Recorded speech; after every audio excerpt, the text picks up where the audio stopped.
Okay. Hello, everyone. Welcome to the ninth class of season 6. Um, I'll just start with only one prayer. Om Shri Paramatmani Namaha. So we can start off. So today I was planning to talk about surrender, summarize about surrender. But before that, Deepti was asking about Nava Vidha Bhakti, right? So surrender is ultimate surrender is a culmination of all forms of bhakti. Although we have learned to do some forms of surrender in our karma yoga, but what is the ultimate surrender? You can actually understand when you understand these 9 forms of bhakti. It is the 9 ways in which we progress on the path of bhakti. And why bhakti is important is bhakti is important for eternal happiness.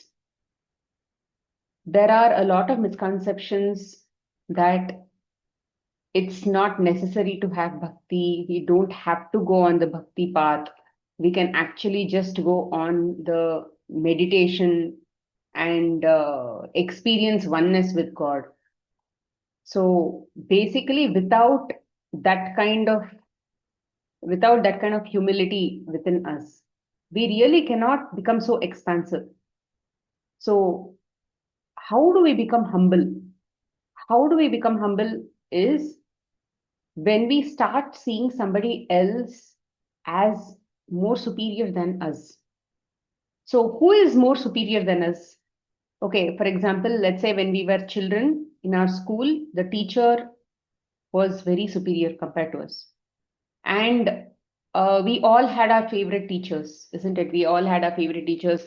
We used to, for whatever little ways in which we used to adore people. Maybe their teaching was very good, so we used to really adore them. Or maybe they used to wear a great sari. They used to look very beautiful, so we used to like them. Or they never used to give us any punishment, so we used to like them. So there were our own measures of how we sort of appreciate and adore people. And when we were children, we used to appreciate and adore people like teachers.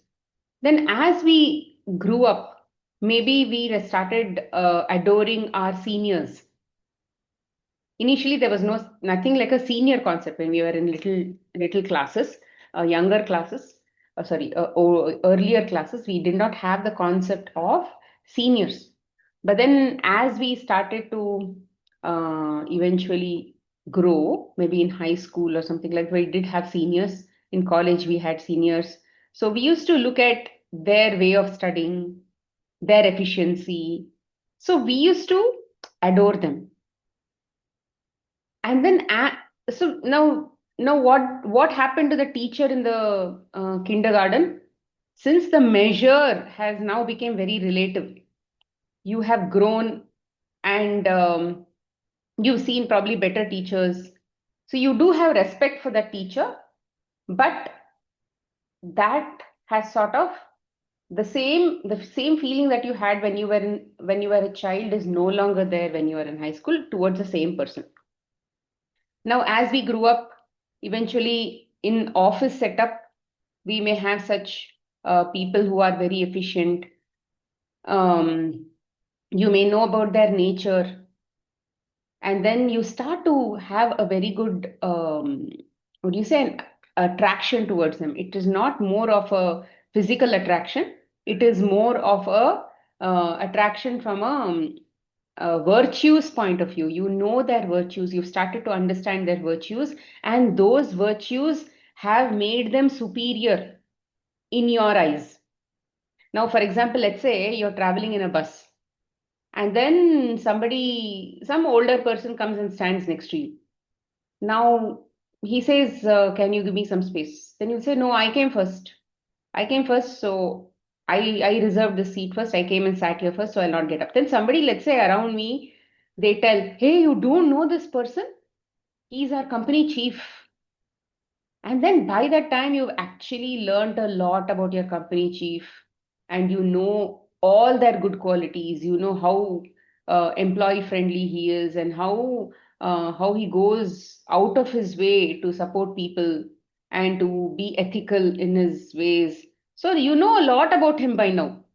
Now, just 5 minutes back, let's say 2 minutes back, you were not willing to let space for him. You were not willing to let go of your seat.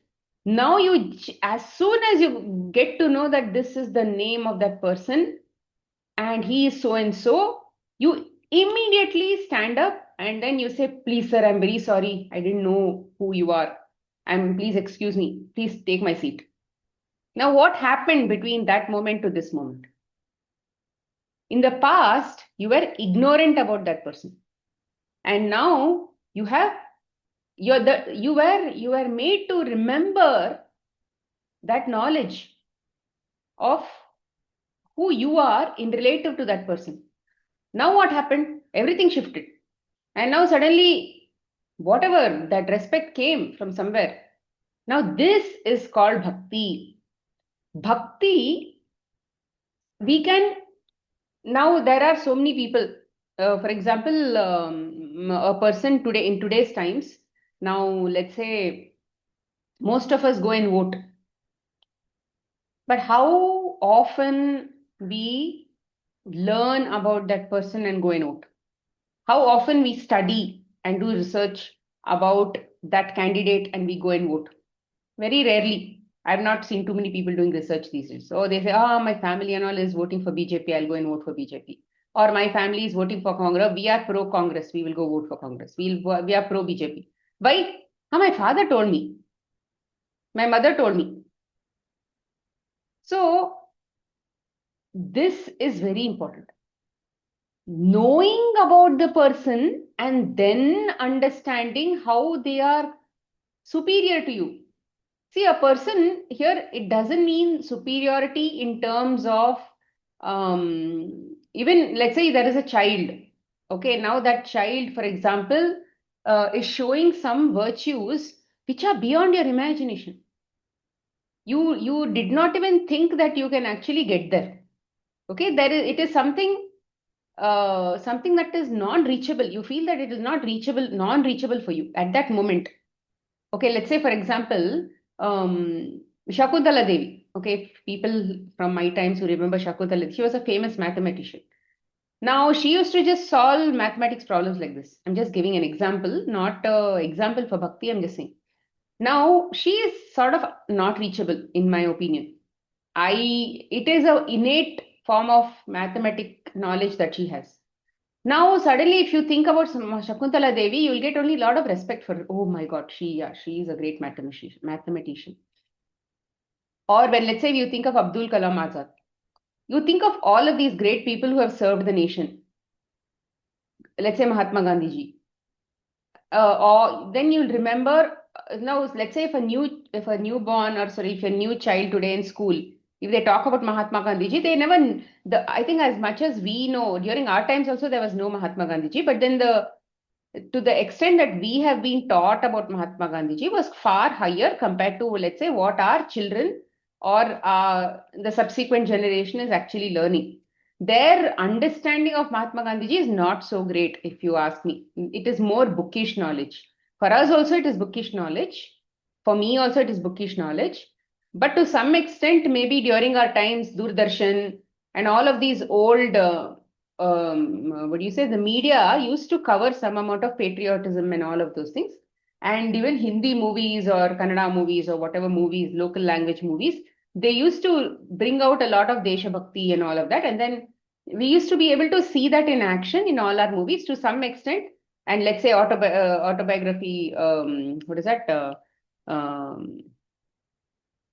What is his book named? I forgot. Um, So Gandhiji's books, we may have read Gandhiji's books. We may have read Abdul Kalam Azad books. Lots of such books we have actually read during our times. Today's children, I don't know how much they are reading. So they may not know. So when we say, "Hey, you need to respect Mahatma Gandhiji," okay? Okay, why? Why? Because I told you. See, that may develop a fear-based bhakti, but that is not bhakti. Bhakti means you have your own personal knowledge, after hearing something about that person, you have a certain feeling, you have a certain understanding. It is based on knowledge. And then you go and respect a person, then you look up upon that person. That is what is called bhakti, true bhakti. Today, many people have bhakti, but it is not true bhakti. It is called Muda Bhakti. In Sanskrit, it is called Muda Bhakti. Muda Bhakti means it has no foundation, it has no basis. Today, let's say they may be believing God to be great. Why? Because, yeah, he's some superior person. But then what is this person? Why is he called superior? No idea. Then we go to so many temples and all of that. We pray to them. Who are they? What did they do in their life? No, we may not have all of that idea. So, the greatness of a person should not come because of their popularity. The greatness of a person should come because of their virtues, because of their gunas, because of who they are, not because of what they do. Okay, we may be adoring a saint and because of all the miracles that he does. Oh, I'm following a saint because he gave this, he gave that, he's doing all of these things. It seems he gave some wish fulfillment to somebody. No, that is not what is called bhakti. That is called, there you have muda bhakti because you know that if I pray to this person, then this person is going to give me something. That is not bhakti. That is andhavishwas. They call it. It is more of uh, you are doing it with a certain intention in mind, with a certain return. You want something back from that person. So that is not what bhakti calls. Mukti, mukti, when you get liberation from this bondage, when you don't expect anything from anything. So when as long as there is an expectation of happiness, with it will come sadness. So as long as we want something from something, that want may be fulfilled, but you will still continue to be in that state of more want. I want some more, I want some more, I want some more. Oh, I was disappointed this time, so I want this time again. It is more like a gambling situation. A person who gambles, a person who plays, let's say, cards or who goes to a horse race or something like that, they gamble. When they gamble, they put money. Let's say they lose money, there is always a hope that next time I might win. So they will again put money. Or let's say they won this time, there is no satisfaction. They will again go put money because this time I won, next time also I might win. So as long as we are seeking something back all the time in anything, as long as there is something that you want back towards you, there is always that pull. It's like you are saying, I am going to give a part of my energy to you because I want something from you. Typically, how do we go to we go to any shop, we ask them, you give me this. In return, we are giving money, right? So, in return for whatever we want back, we are writing a contract of bondage. Okay, this is what is called bondage. This is called the cycle that we are stuck in, the cycle of birth and death. Why are we stuck in the cycle? Because we are constantly wanting something or the other from this impermanent world. We want something from the husband, we want something from the child, we want something from the office, we want some money, we want some health, we want this. Why? Because what is given is not enough. We don't know how to be feeling contented with what we already have. So we always want something. So when you want to be in bondage, when we want to be in bondage, where is the question of liberation? And when there is no question of liberation, there is no need to do bhakti. There is no need to do bhakti. Why? Because when on the path of bhakti, the end point of bhakti is called liberation. So you can't say that, okay, I'm going to study till 10th and after that I don't want to study because I don't want to be a literate. It is more like that. I want to go and study. I'll keep studying, but I don't want to be a literate. I mean, there is no, either you want to be a literate or you want to be an illiterate. So the thing about bondage and liberation is either you want bondage or you want liberation. And the path of bondage is very easy because we practiced it a whole lot. As long as we keep wanting something, wanting something, wanting something, this bondage will continue to be there. And as long as, and it's not like we have never asked for sadness because sadness comes like a package deal. It says buy one, get one free. We always ask for happiness. We will always get sadness in return. It is like a hand, it's like when you say, I want a coin. The coin has heads and tails. You can't take a coin without the tail. You always need to have a head and a tail. So if you look for, just for example, let's say you look for, if you ask somebody, hey, please come in time, okay, come in time for my sessions. If I ask that, it means that I should also be okay with people not coming in time. So I can't ask people to come in time. I have to be okay with people coming in time or not coming in time. It is more of that. I need to be okay with the duality aspect of both, this and this, because it comes, anything in the world, anything in this world comes like a coin. The coin will have a head and a tail. So you need to be prepared that if I want something from somebody, if I want something from something, if I want something from a situation, if I want something from an experience, I need to be okay with the other side also. Because that is the deal. The deal is you have to experience the head and you have to experience the tail also.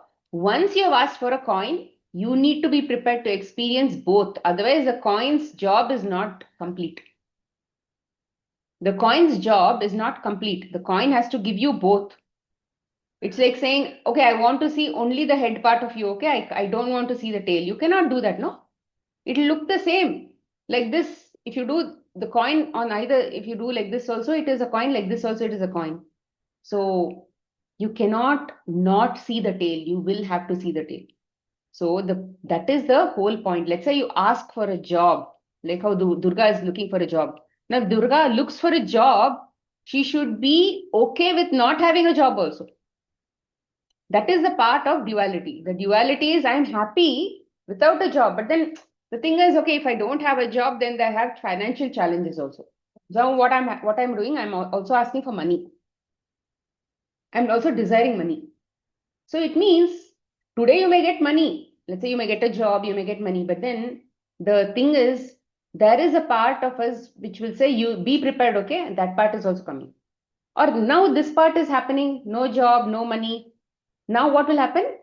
After a day, like how night comes, after this, eventually she'll get a job, eventually she'll get money also. So the problem is not about not having, okay, oh, money is bad. Oh, asking for job is bad then. I should not ask for anything. It's not about that. Let anything come in my life as a part of prarabdha. These comes as a part of prarabdha. You ask or you don't ask, it will come. Because it's a part of whatever you have, whatever is going to be given as a part of this life, it will come and go.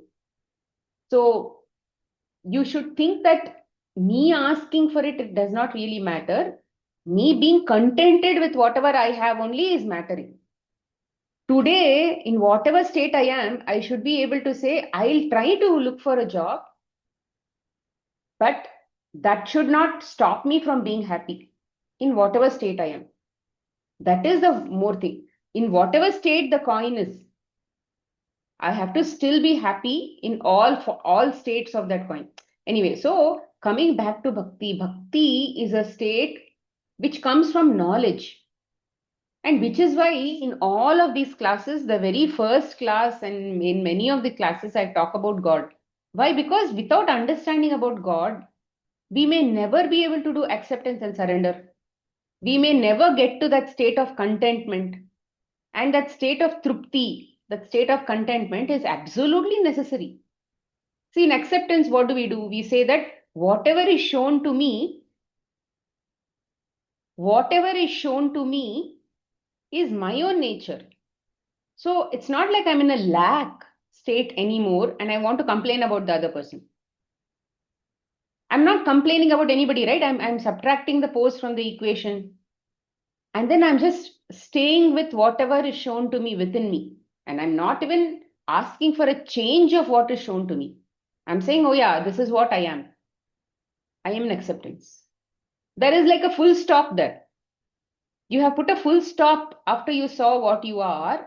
You have put a full stop. There is no next sentence is not there. You're not writing the next sentence after that. It is like a end. It is like the end of the sentence. There is nothing else. That is acceptance. Then even when it comes to surrender, what are we saying? It surrenders with respect to outcomes. Whatever outcome comes to me also is a part of the blessing from God. So again, there is a full stop. You're not saying that I need this outcome, I need that outcome, but else, should, all that is not there in the sentence. I got this outcome, thank you, God. I'm mentally ready for all possible outcomes. In that, whatever outcome comes, I'm okay with that. Again, there is a full stop. So, which means in both these cases, acceptance and surrender, there is a sense of contentment. You're developing that, you're practicing contentment. Now, why will you practice contentment? Why will you practice contentment when you want to always be in bondage? Because there is obviously in bondage, you are constantly asking for more and more and more and more.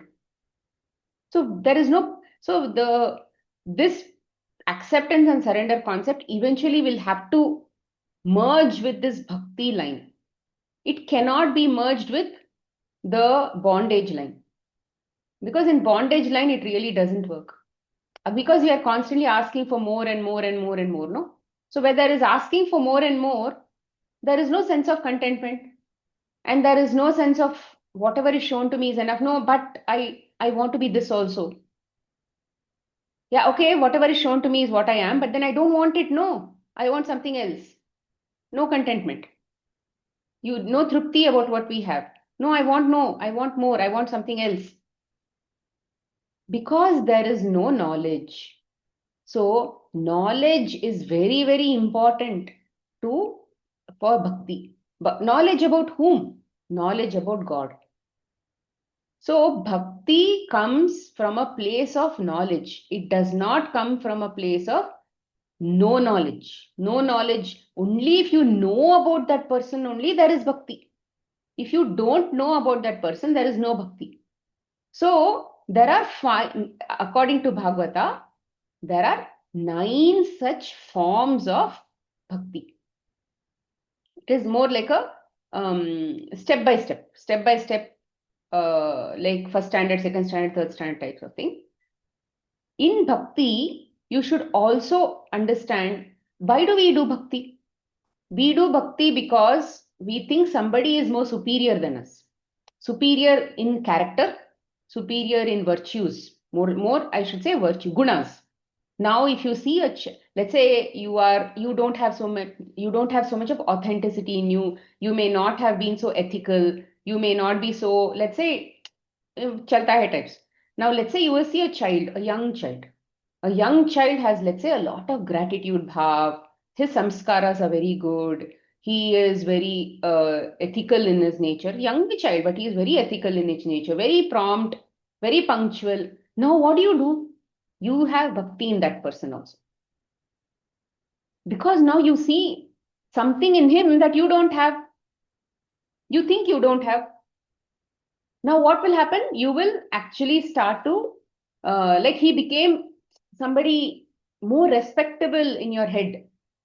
When you see that child, you'll be like, oh my God, he is great. He is very good. Now, you don't hesitate to do maybe a lot of things to that child. You'll talk nicely to that child. You'll have a good behavior to that child, right? You also will probably talk about that child to somebody else. Isn't it? That is what we do when we have a lot of love and respect and reverence. Now, the child is not superior to you in age, but he's superior to you in gunas. So this guna comes from a place of knowledge. And now how is this small child having that much of knowledge? Because of his past life samskaras. And how did he get all that past life samskaras? Because he got that knowledge in some past life.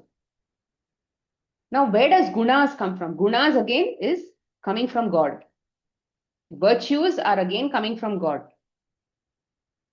These virtues, the more and more virtues we display from within ourselves, it means that much of presence of God we are reflecting from within ourselves. And see, wherever you see doshas in a person, wherever you see limitations in a person, where you see faults of a person, there is no respect. So do you agree to that? When you see faults of a person, respect also drops. Reverence drops. He may be your husband. He may be adult. He may be an adult compared to you, rather elderly compared to you. He may be your mother-in-law, father-in-law. He may be a saint also. He may be a president of a country also. But if you start seeing faults in them, what happens?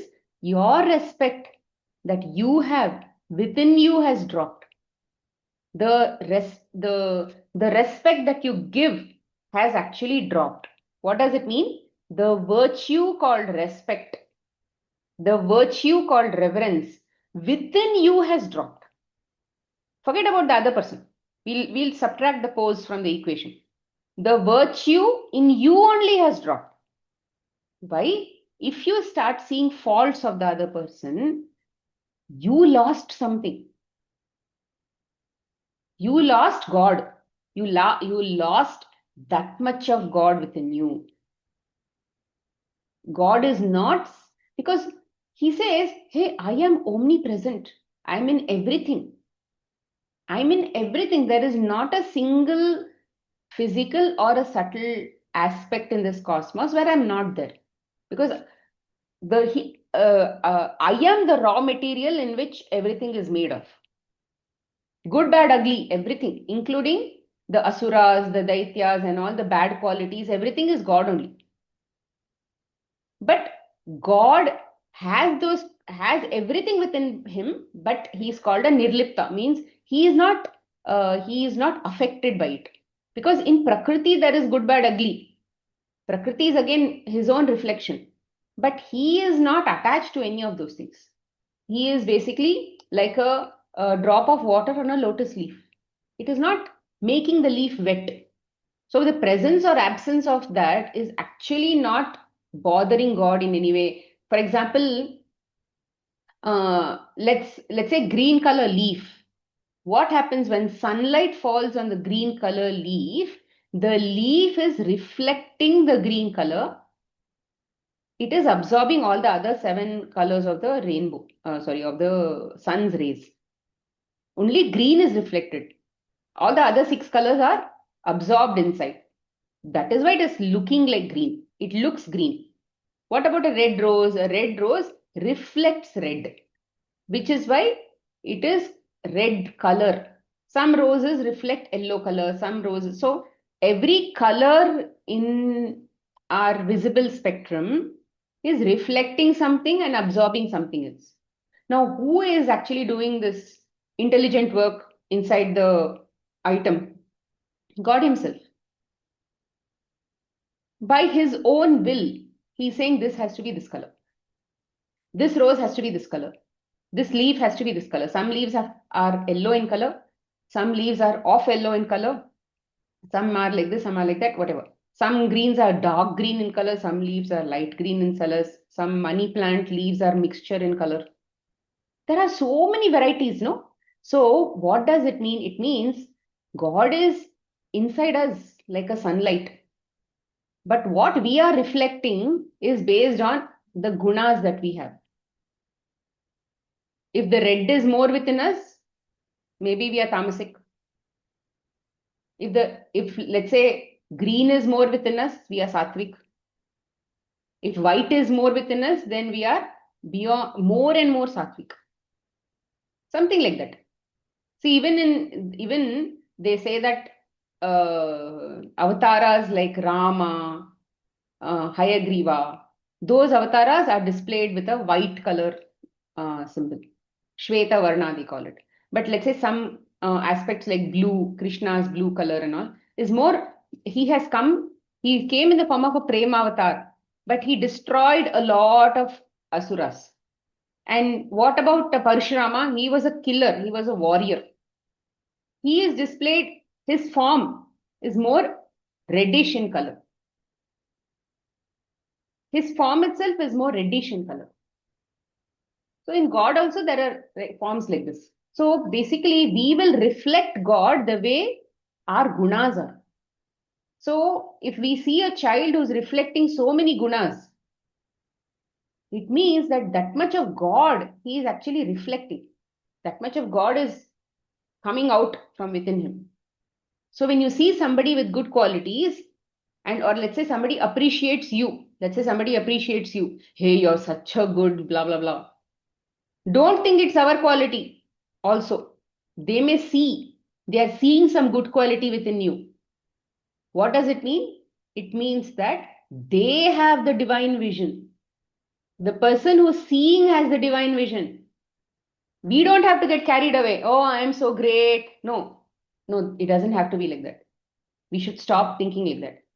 It is not our quality. It is actually they have that divine vision, that much of God, that much of divine vision God has given to them to see Him inside you. Is everybody appreciating you or only few people appreciating you? If everybody was appreciating you, that's a different thing. Then you are only great. But no, everybody is not appreciating. Few are appreciating, few are not appreciating. Few are actually seeing bad also in you. So it means that when somebody reflects, so that reflection, when we say world is a reflection of us, it means that is what we are seeing of us outside. That is why we say. So for example, let's say diamond. Diamond, when sunlight shines on diamond, it is very, very sharp, like literally shiny. Now when it shines on, let's say, some unpolished diamond, then it is mild. It is not so shiny. Now when it shines on some pearl, then it is absolutely not reflecting that shine at all compared to the diamond. So what does it mean? Our quality, if it is this much only, our virtues are this much only, our gunas are, we are more tamasic in nature, then that much of light only will come out of us. Then when you see the world around you, you'll see only that much of light. The quality of our world, the quality of our people, the quality of our, let's say, our family, the quality of gunas that our family is reflecting. When you see the kind of the quality of the people around us, the situations around, the poses around us, you can know how much of light I am reflecting out. It's a measure. Our life is, God has made it such that He says, hey, you can measure your own guna. When you look at people around you, when you look at your own poses, the quality of your poses, you will know what kind of guna you have. We can't deny that. If I was let's say if this person was having a lot of sattvic gunas, then there is no black inside. The tamas and the rajas and the draining energies are not that much. So what will happen? It is shining. All the light energies are more. So that light only is reflected. People around you will be very cooperative. People around you will be very adjusting, aligning. Everything is going well. All of Lakshmi will be in our life. Lakshmi is not just wealth. Lakshmi is prosperity, abundance, good things, surplus. All of that is Lakshmi. So we can't deny some of these things. It is who we are. We have to learn to be happy the way we are planted, because happiness is a virtue. Contentment is a virtue. Acceptance is a virtue. Surrender is a virtue. Gratitude is a virtue. We are saying that, okay, if I get that, then I'll be happy. No, that doesn't work. No. Because What we are asking is on the other path. It's not on the path of bondage. We can't go, we are asking for, it's like we are here, we have to choose a path. We have to choose either bondage. In bondage, anything can happen. You can't ask for happiness. If you ask for happiness, sadness is a part and parcel. And and when there is sadness, there is no guarantee that we will be happy. Because we are not, if we have chosen the path of bondage, it means that we are desire oriented, no? We want more and more and more. We are not happy. We are not happy with what we already have. So what happens is here, the scope of making more karmas is higher. This, when we are not in acceptance, when we are not in surrender, the scope of rather making this a path of never-ending path is very, very higher. So obviously there's no contentment. So Lakshmi is not on this path. That the sense of well-being is not on this path. She's on this path because her husband Narayana, which is absolute humility, absolute calmness, absolutely that stillness, everything is on this path. So humility and compassion and kindness and all of that is on this path. All virtues are on this path. So how can everything else be on this path? It will be here only. So we have to choose. If we have to choose this path, we have to walk the path of bhakti. There is no other choice. And for bhakti, the first step is called Shravanam. Shravanam, Kirtanam, Smaranam. Shravanam, Kirtanam, Vishnu Smaranam, Padasevanam, Archanam, Vandanam, Dasyam, Sakhyam, and Atmanivedanam. Shravanam means listening. This is like the foundation. If people say, I don't have time to listen about God, then they are not yet choosing the path. They are not yet choosing this path. They are still trying to be on both the paths. They are thinking, I'll be on this path, but I'll try to walk on this path. Not possible. You can't sail, you can't keep your leg on two boats and travel. You can't. You will fall down in between somewhere. So Shravanam is the first step. What did we say? In all our examples we saw, even in the bus example we saw, as soon as he got to know that the person who's standing next to him is so and so, he immediately got up. Why? Because he had already listened about that person and daily they're talking about that person. All of that is happening and his mind is completely absorbed in that person. He is celebrated in his mind. In his mind, he is celebrating that person because of his virtues. That is what. So if Shravanam means listening to their gunas, listening about the quality of that person. If there is no time to listen about the quality of that person, why will you get bhakti towards that person? Fundamental. We are human beings. Why will we go and appreciate somebody? Only when we know about them. Do we generally appreciate anybody and everybody walking on the street? No, we don't. That quality also will come somewhere in between this Nava Vidha Bhakti when you are willing to fall in front of a dog also and do namaskar. That level also will come because you're seeing God in the dog also. It will come. But for that to happen, first the Shravanam is absolutely necessary. You should know about the person, no? You should be willing to invest in knowing about the person, which is why in all my classes, I always used to make time to know the person, listen to Bhagavata, listen to Charit, listen about God, listen to Mahabharata. Mahabharata is just not about Pandavas. It is more detailed than that. It is what you say, a drama of everything that has been mentioned in the Vedas. And Vedas only talk about God. Vedas is the knowledge that talks about who God is.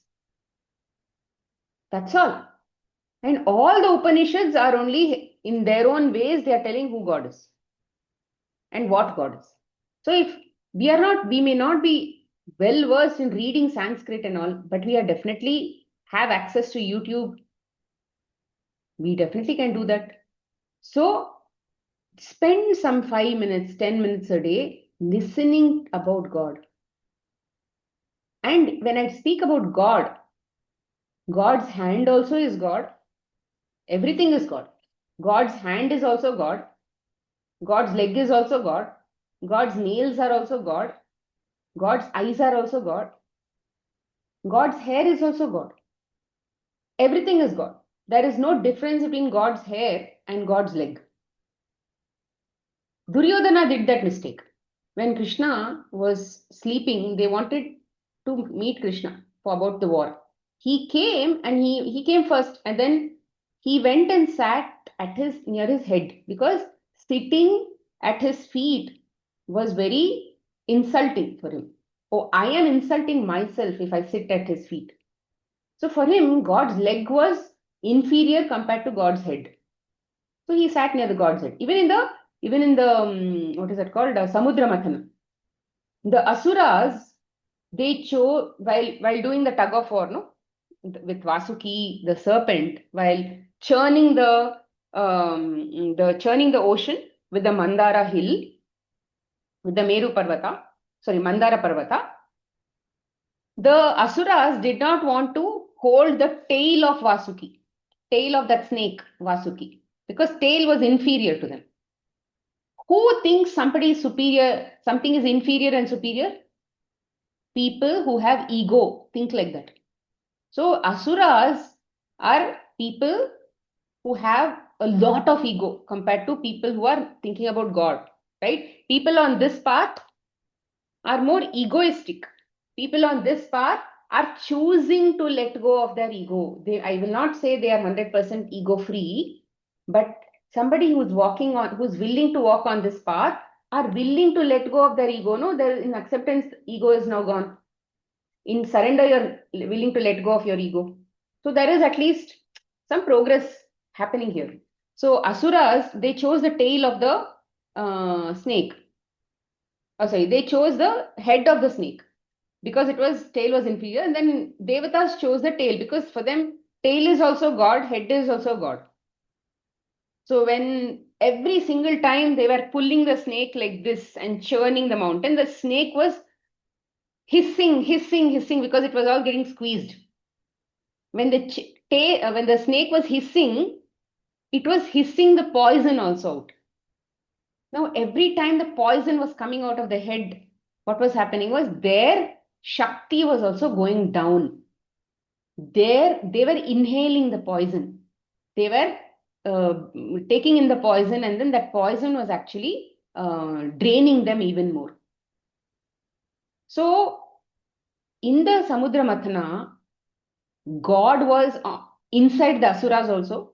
God was in the Vasuki also. God was in the Mandara also. God was under the Mandara also. God was on top of the Mandara also. God was in the Devatas also. In everything, he only was there. Because nobody could actually do this entire task without that Shakti. Now, why did, but because the Asuras had a lot of Tamoguna inside them, ego was very high. He had to express that light in that much form only. It is more like that. See, God is detached towards all his children. He doesn't care which child is what, which child is what. He loves everybody. And he is equally giving freedom to all the children. If somebody says, I want this kind of a desire, he will give that kind of desire. He'll give that kind of consequence also. Because that much of light only will come out, no? Like I said, if you are this kind of a diamond, you'll get that kind of light. If you're that kind of diamond, you'll get that kind of light. So Asuras were that kind of diamond, they got that kind of light out. So they got that kind of consequences also. They chose the inner state was like that. So based on the inner state only, their choices also were like that. Anyway, so Shravanam is that kind of path. You have to listen. Then only you'll get an opinion about that person, no? Without getting that opinion, without having that thing, where is the opinion? So hence it's important. Okay, where is that? So Shravanam, just a minute. Shravanam is listening. So listening is absolutely important. Now, after listening, what will you do? You're going to talk about them, no? Kirtanam. Kirtanam is you've listened so much now you can't stop talking about them. Isn't that what we all do about anybody? Do you just keep everything in your mind? Why do people come on teaching path when they are on bhakti path or when they are on spiritual path? Have you seen anybody just staying in their house? Everybody is talking, talking, talking, talking, talking. Have you seen anybody not on the teaching path? They may not be thinking they're teaching, but they're constantly talking about God. Why? Because they can't stop talking about God. That he's that kind of a nature. He has that kind of nature. He's like they say sarva guna sampanna means he has infinite gunas. The gunas that we have never seen also, that we've never heard also, that the devatas themselves have never heard. All those gunas are in him. So he's called sarva guna sampanna in Bhagavatam or in any other those kind of texts also. Now Kirtana is like that. You can't stop talking. You'll be like constantly chanting his name, talking about him, telling about him to somebody else. Like your mind is filled with that person who now is in your head with all these virtues. Now smaranam. Smaranam is remembering. Now what will you do when you don't have anybody to talk? Can you keep finding somebody to talk to all the time? To constantly chant about him? No, there are times when you are not chanting, but you are churning, churning. It's called um, manan. They call it manan in Hindi or in Sanskrit. They call it manan. Shravan manan. Manan means it's like introspection. You're thinking, thinking, thinking about that person. In that story, I heard this, no? This happened like this, no? Maybe like many of you, right? When you'll hear about acceptance, surrender classes and all that, you'll go back, you'll think about that concept. See, this concept is also God Himself. There is nothing that is not God. So let's say, even if you think about acceptance, that is also God. Every time you think about something, always remember that it is God. So that is called smaranam. Smaranam, that there is God. Oh, this is God. And you're constantly churning that knowledge that you've already heard about. And you're already talking about it. Now you're also thinking about it.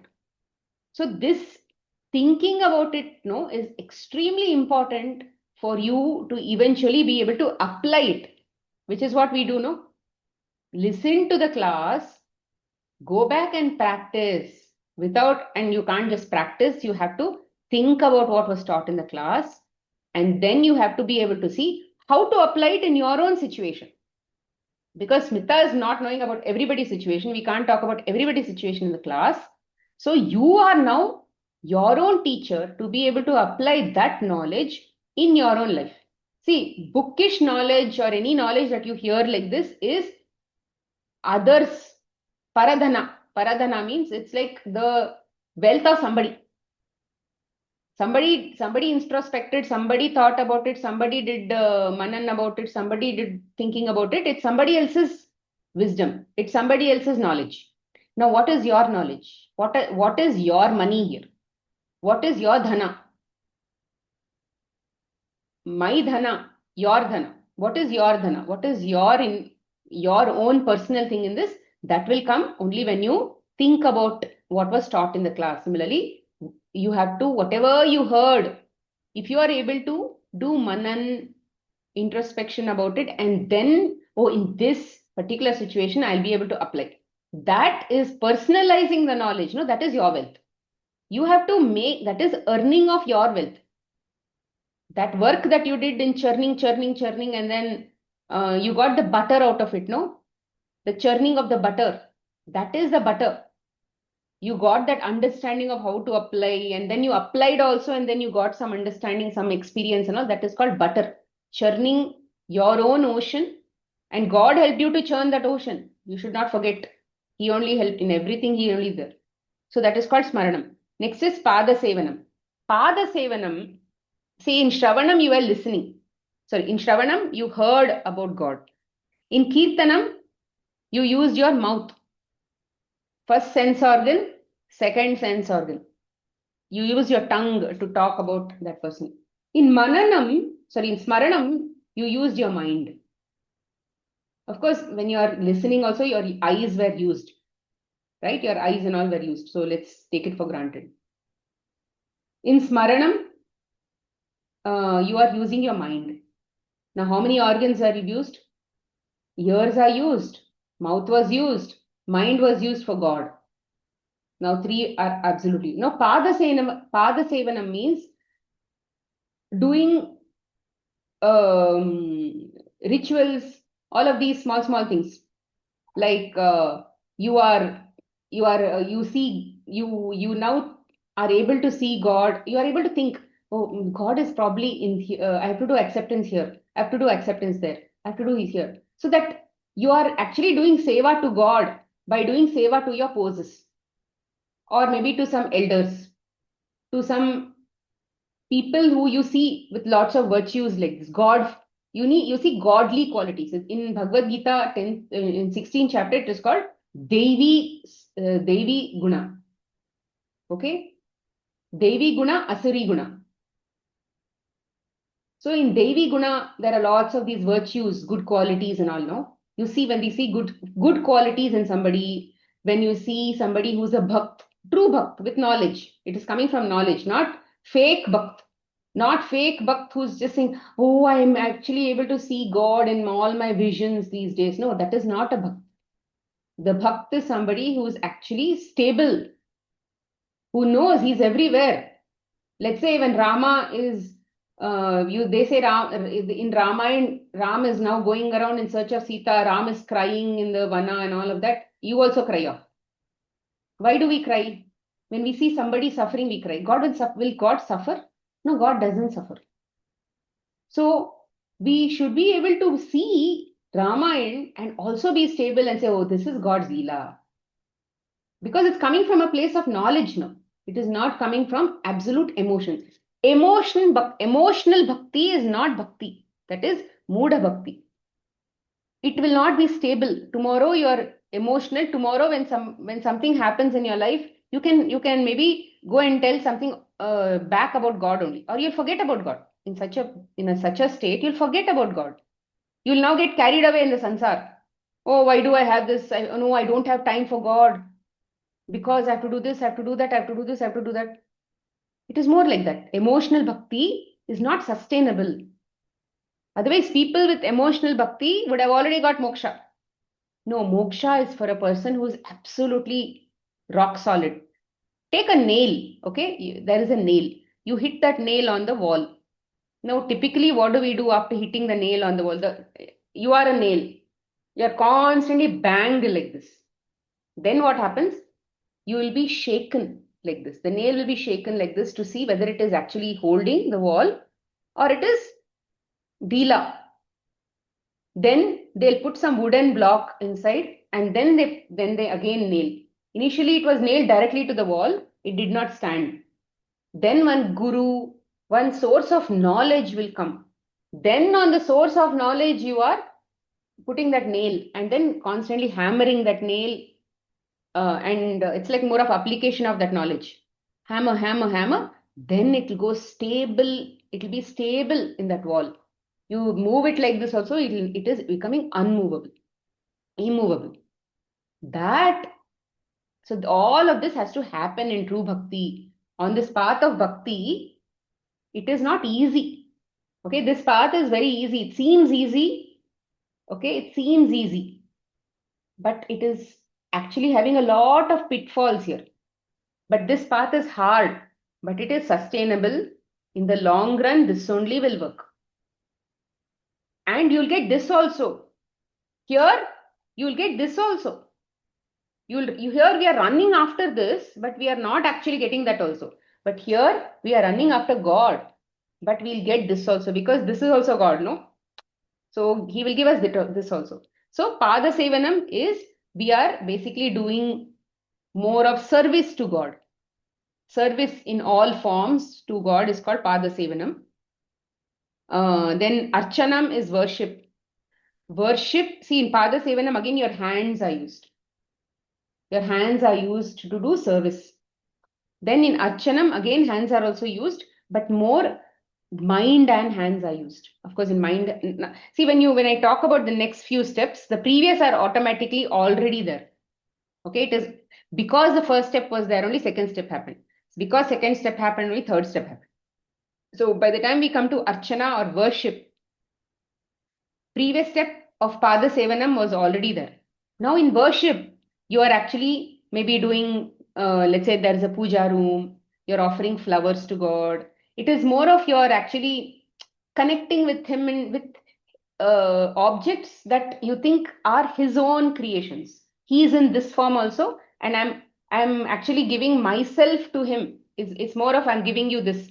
Like when you have a person who you love a lot, you're constantly giving them something or the other. No, you want to you want to give them something that you have, and then make them feel happy, because you want them to be happy. You want to see happiness on their face. It's not like you're trying to bribe them. Archanam is not bribing. When we do puja with expectation of something, that is bribe. Then there is a lot of business game going on with God. No, but this Archanam is more of you're not satisfied. You're not satisfied with just listening to his name. You're not satisfied with just singing his praises. You are not satisfied by just remembering about him. You're not satisfied by just doing seva generally in your general life. You're not happy. You want to also do more. You want to maybe offer flowers to him. You want to offer fruits to him. You want to offer some bhog.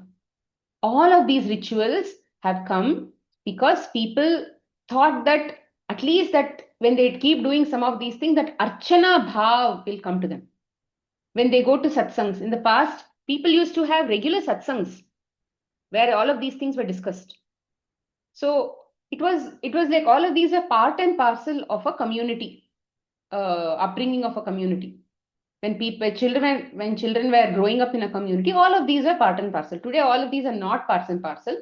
So it becomes slightly difficult to incorporate that in our daily life with all of these other parts that we have. So Archanam is a form of worship. Worship can be not just with physical things. It can be worship in the form of, again, songs. Worship in any way that it is very personal to you. You're worshipping God with whatever you have already got. Like, let's say you have a good voice and you do bhajans and all of that. You're singing for him. Every day you're worshipping him with a flower called a song. You're worshipping him with some, let's say, Nama Sankirtanam, which is already in the second step, which is Kirtana. Worshipping him with some, let's say, Ashtotara, all of those things. Then Vandana. In Vandana, what happens? You are actually using all 8 limbs that we have. Right from head to toe, you are totally, you totally fall flat and then you do Namaskaram. Namaskaram is slightly lesser word compared to Vandanam. Vandanam is slightly higher when it comes to the meaning.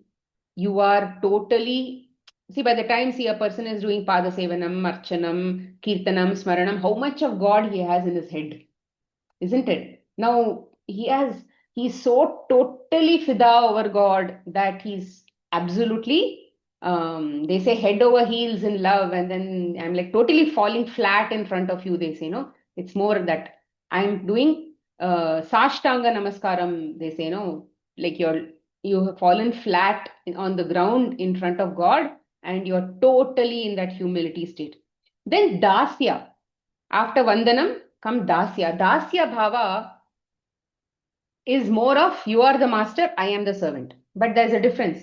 Difference between servant and slave. Slave is some person who is serving the master because he has a sense of he's helpless. He has no choice. He needs money or he needs shelter.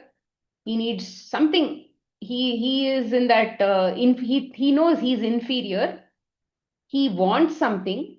So in that state, he serves somebody else.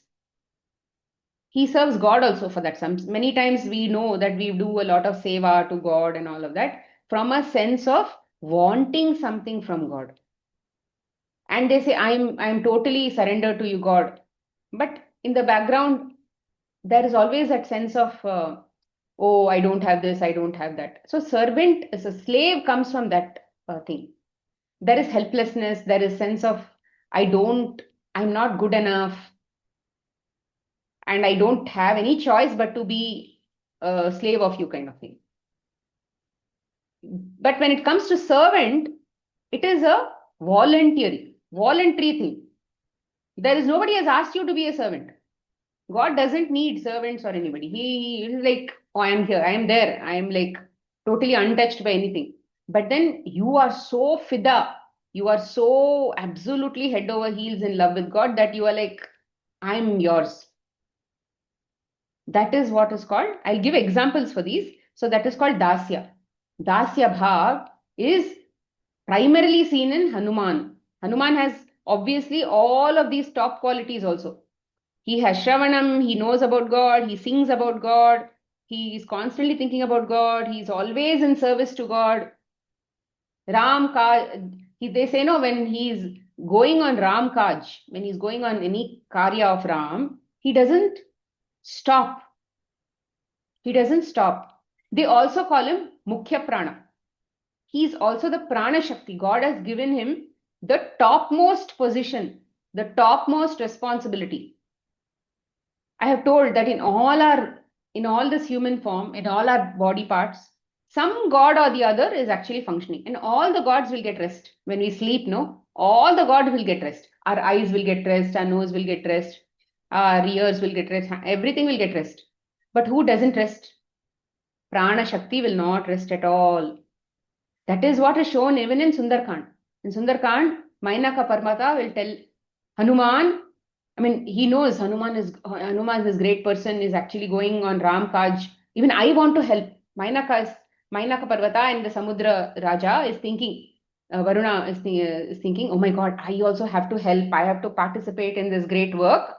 So we will we may not be participating directly in this great work. So let me participate indirectly. How? By helping the person who's actually participating directly. Why do we go and then in this Pada Sevanam, service to the feet of Lord or to their bhaktas who are already his bhaktas or who are already practicing bhakti? If you service them, it is actually indirectly serving God only. So that is why even in ancient Rishi, when people have violated Rishis, they have actually got cursed and they've got so many other problems and all of that. Anyway, forget. So when he says, "Hey Hanuman, rest on me and go," that's a parvata. It's a hill. So he's saying, "Rest on me and go for some time." Then he'll say, "No, no, I don't need rest," because he doesn't. He is not a god who is used to rest at all. They say, what is it called? Uh, I forgot the word. So a person who doesn't know fatigue at all doesn't need rest. So he's a prana shakti. Hanuman is the prana shakti in all of us. He's called the Guru Tattva in all of us. So he doesn't need rest. Okay, so he is a perfect example of Dasya Bhav because he's a total servant to Ram. When Ram asks him, "Hey, what do you want as a boon?" He'll say, I want to be at your feet all the time. And the boon that I want is I want to remember you as my master every second of my life. That is a boon he already has, which means his Dasya Bhav is already pakka. He doesn't need to put effort. It's not like us, it's not going up and down. Today we may think, oh, I'm Fida over God, blah, blah, blah. We may do all this.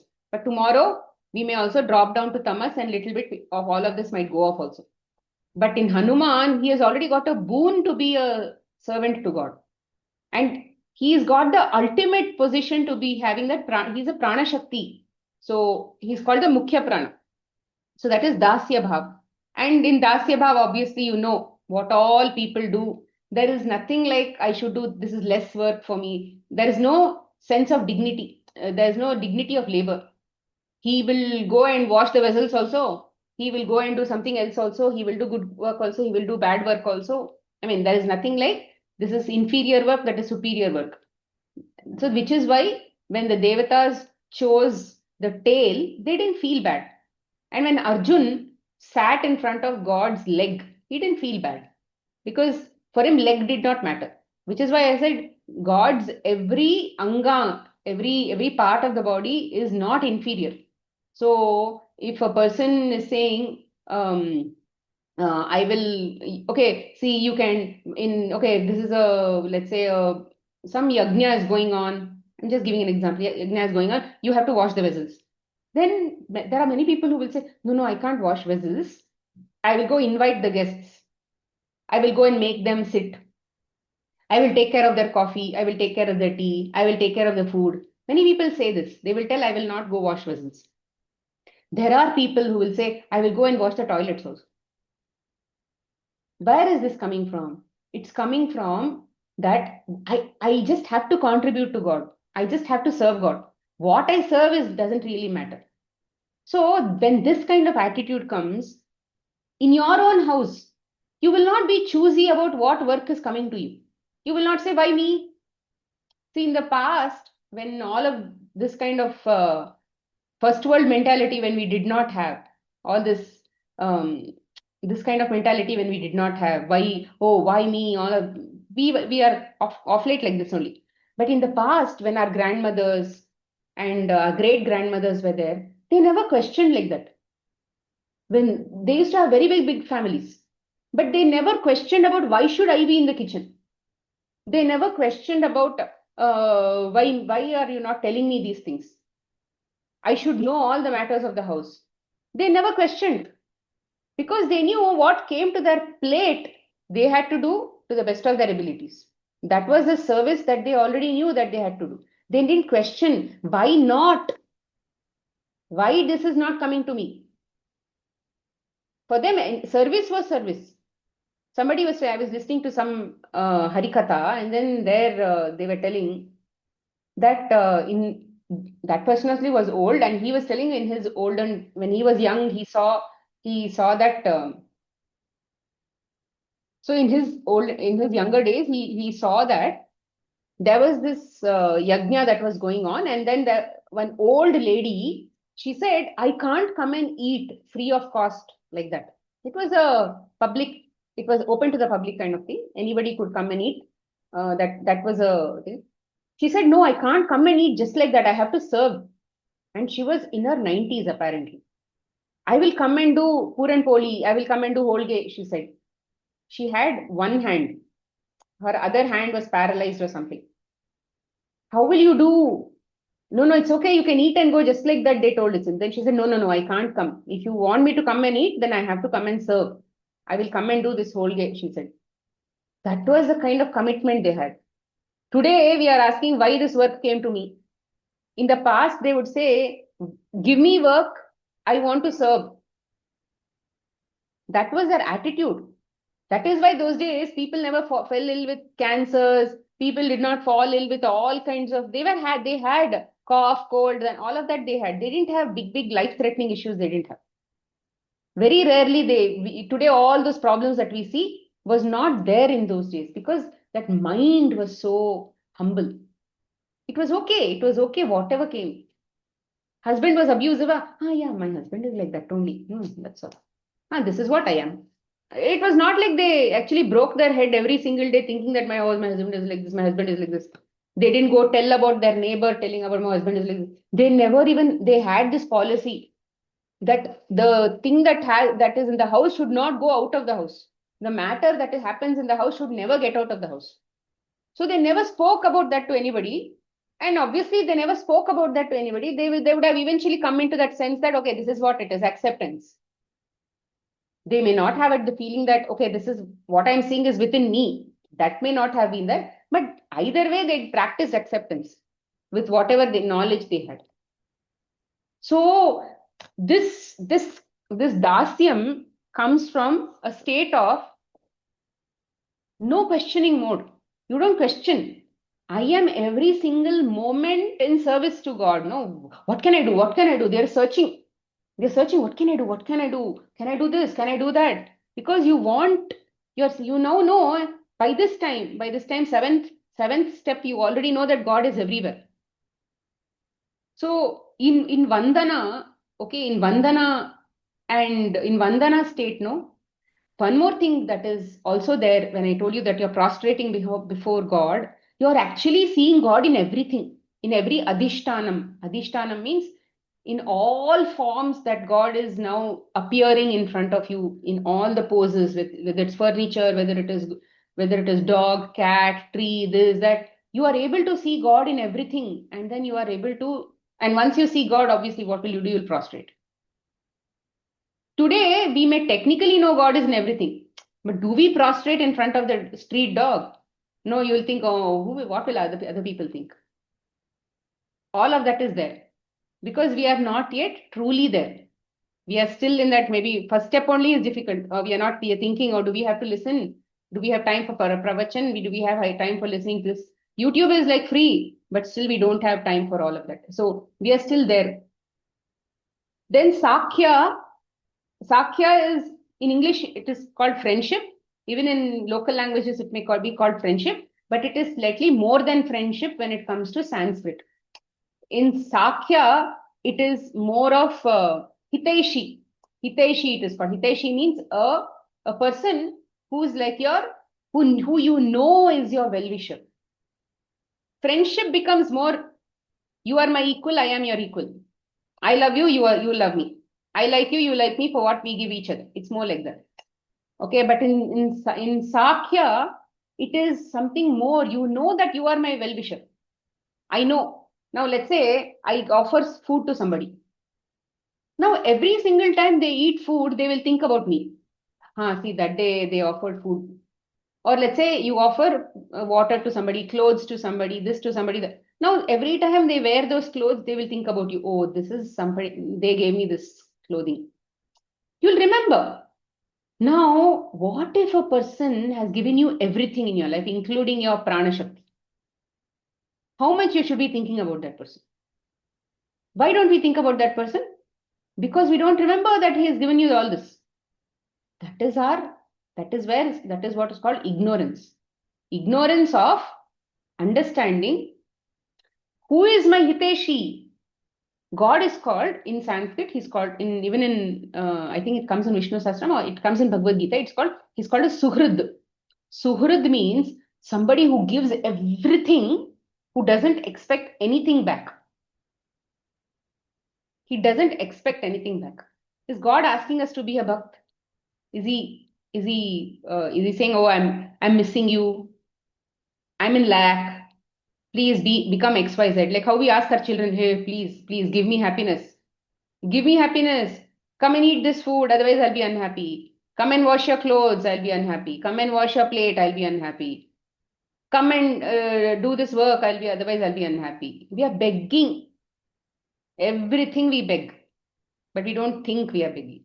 We just think it's my right. I need to get it. But God is not like that. God is God. He has everything. Like I said, he has infinite gunas, so obviously he cannot be in lack.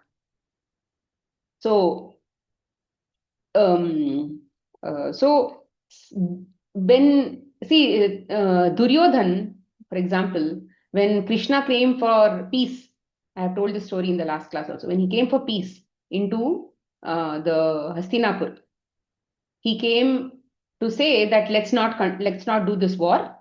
You give Pandavas their five. They just need five villages. We don't need a kingdom also.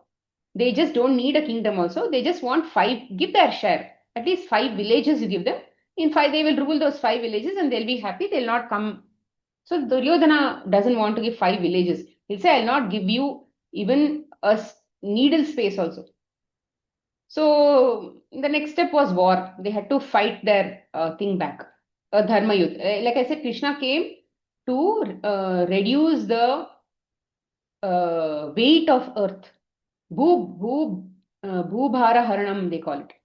Bhara, it is not technically weight, it is more of denseness of energy, of negative energy. Negative energy was very high during. If you look at Mahabharata, they say some Akshohini Sainyas used to wage a war. Akshohini is like literally thousands of cows, sorry, thousands of horses, thousands of elephants. Not even thousands, so many lakhs of elephants, so many lakhs of horses, so many lakhs of um, people who used to walk in, walking soldiers, so many lakhs of XYZ. I mean, literally some thousand, some a lakh, something used to become a bunch. It's called one Akshohini. And like that, they used to have 11 Akshohinis, 7 Akshohinis, and all of that in one kingdom. And if that kind of number come to my head, we will think, "Ah, where was the space?" First thing that we think, hey, where was the space? Literally, how many, where did they even have so much of space for people to even fight like this? That is at least what came to my mind. But yeah, people, a lot of people were there and a lot of negative energy was there. So he came to reduce that negative energy and literally Krishna killed many people like that. We all know. And then even Bhim killed second after God. Bhim is the Prana Shakti, Mukhya Prana. He killed next. The number of people he killed. Then Shiva came on the opposite team and killed. Shiva was the Ashwatthama was an avatar of Shiva, an Amsh of Shiva. He came on the opposite side. He was on Duryodhan's army, and then he also killed a lot from on the side of the Pandavas also. And he also killed, and like that he anyway his job itself is to kill. So as a Rudra Deva, he also has the slaying job, right? So he also killed a lot. So together they have killed a lot of people in whatever names and whatever reasons. God came in there, God stood inside them, and then either way they killed everybody. So this happened overall in the day. So when Duryodhan called Krishna, he didn't call. When Krishna went for the peace treaty, Duryodhan and Dhritarashtra, Duryodhan was not so much for it, but let's say Dhritarashtra had a lot of plan. Oh, we will do this, we will do. I mean, lots of dishes, lots of gifts, all of that were kept for Krishna so that they can buy Krishna. So that was their thing. This was their friendship. This was how they wanted to maintain friendship with Krishna. We will tell Krishna this, all this. We will give him all this, and then we will buy him. So this is not God. This is not then God. Even what's his name? Bhishma will tell God doesn't care about all this. You give him all this, he will just not care about all this. And he did the same thing. He didn't care about anything. He just went to Vidura's house, who was a Dasi Putra. He went to their house, and technically, they don't go to servant maid's house and then stay and all, but he went there because that is where he saw true bhakti. So God goes where there is true bhakti and not where there is fake, fake materialistic adambara, they call it, no, where it's all show and all of that. It's all bhakti for the sake of bhakti. I have bhakti. No, that he doesn't go there. But even when you come to Sudama just got little bit of poha, just little bit of poha as an offering to God. That too, Sudama's wife gave it. Go give your friend. Sudama had so much of bhakti for Krishna. He did not, even though wife had sent him, go, we are so poor, okay, go ask God some wealth and come back. He's a king. Go ask some wealth and come back from Dwarka. She will send with that expectation only. She'll say, give this apoha also as an offering to him and then come. But as a friend, Sudama will not have any desire to ask anything from Krishna. Krishna will actually ask him many times, do you want something? Did Bhabi tell me anything? All that he will ask. He will tell, no, I don't want anything. I got your darshan. No, that is more than enough for me. And everything will be okay. And then he'll go back and he'll see one golden palace. His wife will all be clad in all silk and all of those things. He didn't ask. But Krishna takes that poha. That poha was not having chili, it didn't have seasoning, it hadn't have anything. It was just plain white poha. That too, not in today we get in packet. No, it was not like that also. Those days they used to do all that with the hand. They used to crush all that with the hand and then do. So it was very raw. He took that only and he ate as if this is like the most delicious thing. He apparently they say that the day he skipped his meal, he skipped his kingly meal, and he ate this only with Sudama. They say that he told Rukmini, you sleep outside today. I will sleep with Sudama in our bed. That is how he is.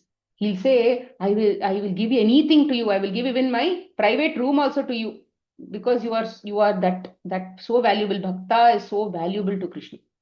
He'll give himself only to others as an offering. So this is called Sakya. Sakya means they know that God is my well-wisher. When they know God is my well-wisher, what is the point in asking? Do you ask anything to a well-wisher? The word well-wisher comes from the fact that they already know what I want. They already know what I need. They will take care. I don't have to actually go and cry in front of them for anything. If I have, that is what by the time it comes to Sakya, it is like they know that whatever I have in life is between God's grace and God's wish. If I have something good, favorable to me, it is because it is a God's grace. If I know if I have something unfavorable with me, it is God's wish. I don't have to question that. I'm already in acceptance. I'm already surrendered to whatever He's given me. So that is called Sakya. Next is Atma Nivedanam. Atma Nivedanam comes from Naivedyam. Naivedyam, what do you give as a Naivedyam to God? You'll give flowers, you'll give fruits, you may give some kheer, you may give all the good things, some nice food that you've made at home. You don't give yesterday's food to God today. Typically, we may eat, we may not offer that to God in the temple. All of that is there. But here, you're giving your Atma itself to God. You're giving your Sarvasva to God. Sarvasva means everything. Everything is offered to God. So when you give everything to God, when you've given yourself only to God, then God, what He does is He'll give Himself to you. In what form? He'll give you aparoksha jnanam, they call it. Aparoksha jnanam means by the time people come to this state, they're already in a state to become free. See, by the time you hit all of these parts, no, you are already, your awareness is going from your physical body. It is already going to those subtle bodies, subtle bodies, subtle bodies. And then by the time it hits Atma Nivedanam, it is going till your Linga Shariram, it is called, or it is called subtle body. The final causal body, it will get to that level. The awareness will come to that level. So by the time people cross all these, you will see that they are able to tell other people's lives. They are able to do all miracles, magic, all that they'll be able to do. But a person whose goal is this is not actually using those skills to make this path stronger. Okay, there is a fine line when a person is getting all of these riddhis and siddhis and all of that on this path. If he starts using it to accumulate wealth on this path, accumulate something for this path, name on this path, fame on this path, it will actually shift. Any time a person can shift from this path to this path. So the goal should be very clear. The goal is not to use those things for self. The goal is to basically, so by the time they are going on this path, no, they'll also get that inner intuition. Intuition will improve. They'll be able to predict things. They'll be able to also, astral travel. So many other, all these subtle things are there, no, fancy things. All of that will come as a part and package. It's a package gift. It comes off. But they don't use that. People who are already aware don't use it. For example, when you read about Neem Karoli Baba and all, no, you will read all of these things. You'll read about his life, but he never used it for his own purpose. When he was sick, also he never helped. He never cured himself because even in their state, they know that they don't need to cure themselves. That is also a gift from God. Many saints like that you may have seen, they are very sick, very sick, very sick, but they don't heal themselves with their own true powers. So that is the true thing, because by the time they know, by the time they get those skills, they don't need those skills. But here, when we are on this path, we want all those skills. If I get that, then I'll do this. If I get this, then I'll do. That is why you are not on this path. No, that is why you didn't get that, because now you're using it for other reasons. All these asuras, They did great tapas. See, Shiva, they say Shiva is a Bole Baba, they call him. They used to do tapas, all these tamasic jivas, they used to do tapas. Now, because they did all that tapas, Shiva used to grant them all these gifts because he had no choice, because they did so much of austerities, he had to give. Now, these are all tamasic jivas, asuras. Now, there is always a catch, and somebody else will come and destroy them because they'll use it for all these wrong things, no? So Shiva will come in some other form. He will come through Narayan. Now Narayan only will give that thing through Shiva. So somehow the chakra will get balanced out. And Narayan will take one avatar and then he'll come and destroy all of them. So like this, things will get balanced out. So hence, Atma Nivedana means you're offering yourself only to him. And then by the time this comes, you have every single gift.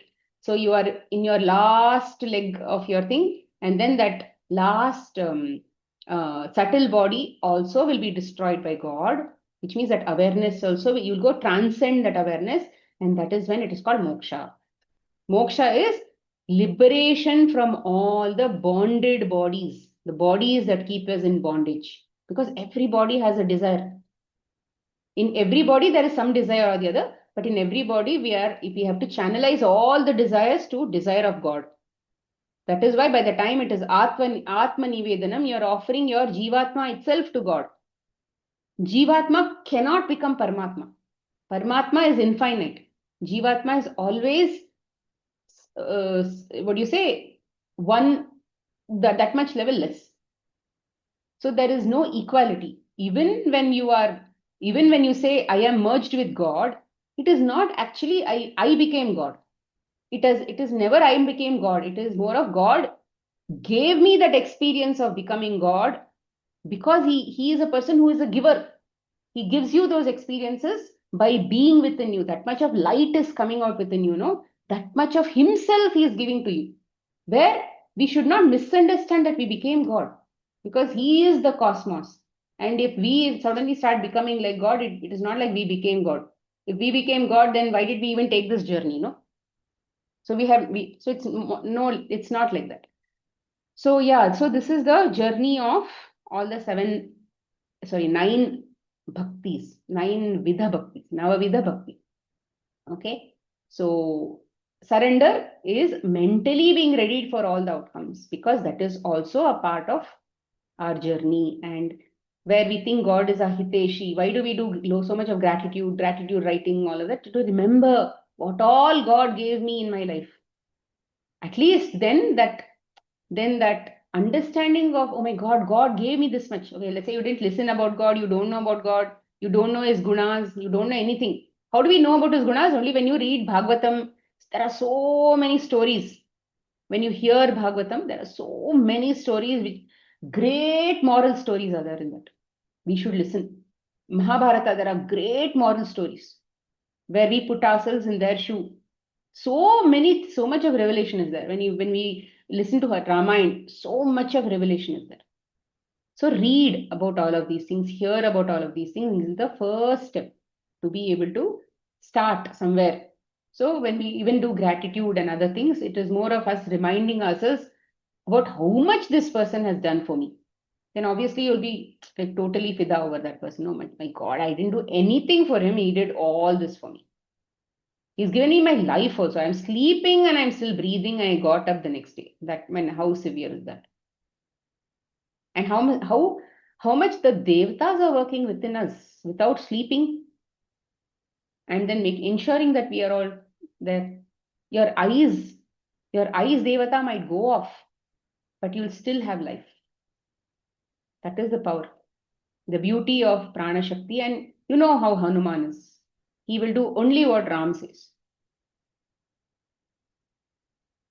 And as per Bhagavatam, as per Vedas and all that, Ram is none other than Krishna, and he showed his Vishwarupa in his Krishna, in his avatar, in his Mahabharata. So, which means I'm everything. I am everywhere, omnipresent. I think I've told this story also in Mahabharata. There was one I forgot his name. I forgot his name. There was one person who had a boon that he will, whichever side he goes and fights a war, he will, that side will win. So every time he would go fight a war on some side, and that side used to win, and then again he will switch sides and go to the other side because uh, the other side had to win. Now what happens? He's killing from that side also. He's killing from this side also. Eventually, everybody would become empty. Both the sides will get destroyed. So this was happening. So Krishna decided to destroy him also. So but he was a great bhakta of Krishna. So one day Krishna, he comes and says, can you please include me in the Mahabharata war? Then he'll say, okay, fine, sure. On one condition. What is the condition? You have to give me your head. He'll not question because he had that kind of bhakti. He'll not question, what? I wanted to fight a war and you're asking me my head? He'll never ask that. He'll say, okay, I'll give you my head. Okay, can you at least, I'll give my head, which means I'm going to die. So at least can you grant me one wish? Can at least see the war. So he will die. And then he will say, you can sit on that hill. As a subtle body, he'll sit on that hill and then he will be watching the war. And every time he will be laughing and laughing and laughing, and some people will be like, who is laughing? Why is there so much of laughter? Then Krishna will understand, oh my God, he's disturbing the army, so I need to put him somewhere else. So he'll put him somewhere slightly higher. But he's still laughing, laughing, laughing all the time. So then later on, after all the war, Dharmaraj will come and ask, Yudhishthira will come and ask, who actually fought the highest? Or rather, who did a lot of kills and all of that discussion was happening. And then Krishna says, I don't know. I was with Arjun. Ask him. Ask this person. He was watching the war. So then that guy will be like, he can't stop laughing even at that time. He'll say, oh my God, I can't stop laughing because Krishna is everywhere. He's like doing mono acting everywhere. He's the one dying. He's the one who's acting as if he's dying, but I can see him alive there also. He's the one who's the one. So they call him Badhya Badaka. Badhya Badaka means the doer and the receiver both. So he's this side also, he's within them also, he's within them also, he's the one. But because he's in that, he's given him Divya Drishti, no? So he's able to see Krishna everywhere. So that is how it is. Okay. So there is no place where we can forget about him and think that we are doing anything, because that is the dvesha component that we have. When the opposite part of bhakti that we have. Okay, when we think that he is less and I am better than him and I am the one who can control this, I am the one who can do this, then you've lost it. We are now switched on to the opposite side, this path. So the more we are surrendered to him, the more we think he is superior, he is the Sarvottama, Sarvottama means he is the most supreme among the supreme kind of thing, then we'll be on this path, because he is the one who grants us moksha. He is the one who's liberation, who gives us liberation. Whichever God we pray to, all the gods will help us to get to this path. And ultimately, he is only the one who is going to give us moksha. The liberation comes from Narayana. There is no choice. So this is the 9 Navavidha Bhakti. If you'll have any doubts, let me know. Okay, what is there in the chat? Hema, do you want to talk about this? There's a huge text. Are you there, Hema? Yes, Smita. You want to tell what you've written here? Yes, Smita. So, with these sessions, I'm able to do acceptance and surrender and everything, but often I get stuck, like which one I need to prioritize. Like currently, health issue of kid, or my health, or food, or in career. One single moment, there is only one thing, no? Yeah. In that one thing, what is your duty? Your duty is to basically be able to see the triggers. Like that, you should practice. You should be able to see the triggers and accept that trigger. You should be able to do your duty and not expect outcomes. Yeah, doing that, but on the whole, no, like career, I'm not doing anything. Like I'm just working for few Those hours. are desires. You're confusing desire with duty and all. You want that also, you want this also, you want to be here also, that want is all gone. In that moment, what you should be doing is coming from God Himself. Poses are showing you that, no. See, whenever you have time, you do all of those things. But don't Mm. expect outcomes to come in your favor. See, where is the restlessness? The restlessness comes when you say, I did this, but it's not happening. That restlessness should be dropped. Once you stop expecting outcomes, then yeah, doing after task one, you're doing task two. After task two, you're doing task three, task four, task five, task six, task one, again task three, task five, task seven. Whole day, you're just juggling everything or the other. One or the other, you're just juggling, juggling, juggling. Now, where there is no room for desires here. There is just tasks, there is just duty, there is just service. Because in this path, there is no room for I want. Because he's my well-wisher, he already knows what I want, he will give me. I have told this in the past also. I left my job in 2018. My IT job I left in 2018 because this healing profession was actually becoming.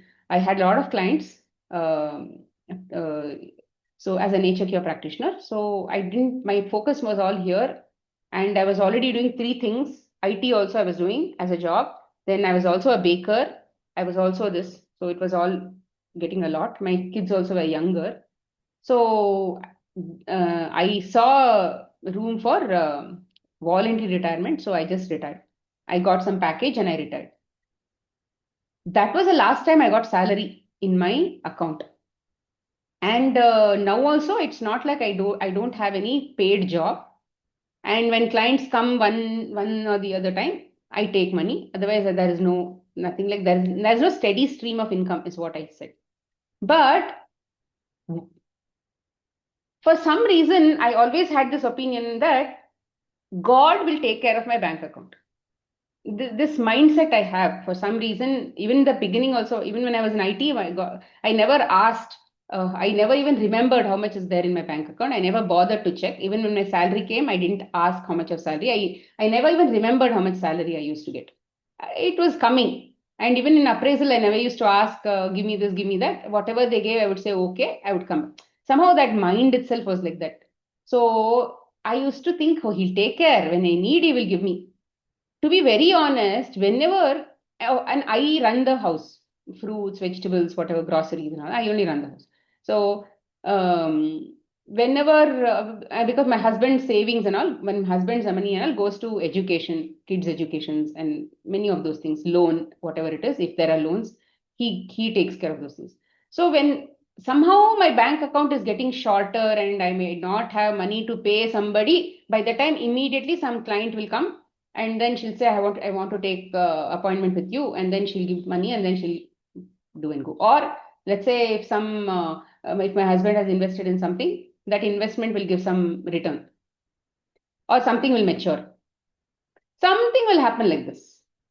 Now over a period of time I got this opinion, oh, it's not like me. I know he knows, somebody knows that my account is actually becoming empty and I may not have money to pay some of these things, so immediately he'll give some from somewhere.